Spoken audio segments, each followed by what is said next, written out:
প্রথম ওপার বাংলা দুই পর্দাশীল পুরুষটা একসাথে হয়েছে।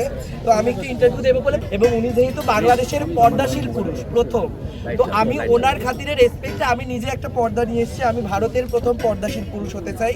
এই যে দেখো আমি খুব, আমার পর্দাটা কিরকম মাশাআল্লাহ অনেক সুন্দর। তো এই টুপিটা পরলে দেখো এই যে একটা পর্দার মতো চলে আসছে এরকম সুন্দর করে।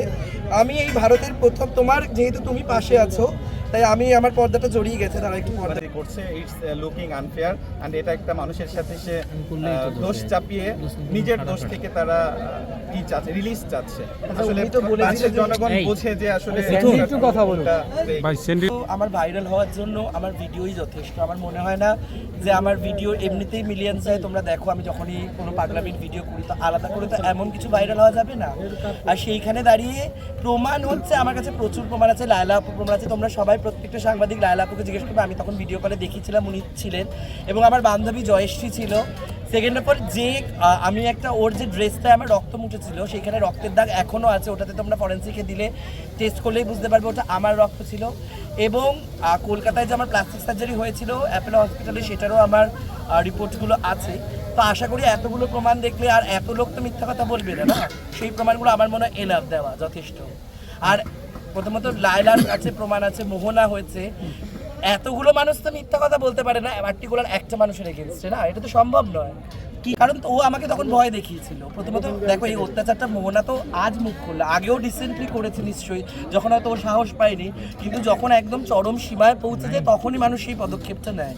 তো সেইখানে দাঁড়িয়ে আমাকেও বিভিন্ন রকম ভয় দেখিয়ে দিয়েছিল যে বাংলাদেশে আমাকে ঢুকতে দেবে না, বা একটা বন্ধুত্বের সম্পর্কে একটা পরে এই ধরনের বিভিন্ন রকম ইমোশনস কাজ করে আমাকে মুখটা তখন আমি খুলিনি।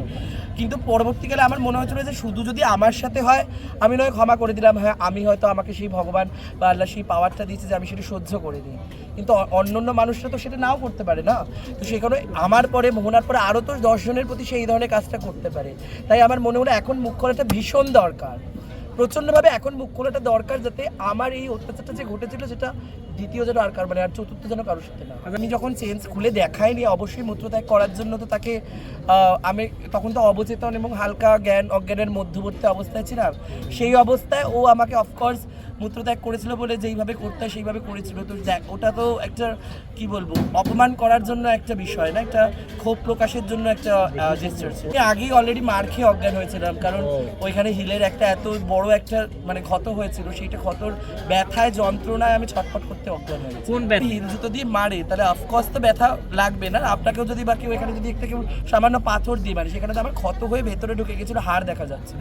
এয়ারবিএনবিতে হয়েছিল, যে এয়ারবিএনবিতে আমি ছিলাম বাংলাদেশে। আচ্ছা আমরা দিত না, আমি যদি ইন্টারেস্টেড থাকতাম তাহলে তো দেখতে চাইতাম না, যেটা আমি ইন্টারেস্টেড নয় সেটা আমি দেখে কি আর অজ্ঞান হবো। আমি কোনো রকম ভাবে ইন্টারেস্টেড ছিলাম না ওইটা দেখতে। তবে ওই বিষয় নিয়ে কোনো অজ্ঞান, আমি তার শারীরিক জিনিসপত্র নিয়ে আমি কোনো রকম কথা বলতে অতটা নিচে আমি ওর মতো নামতে পারবো না।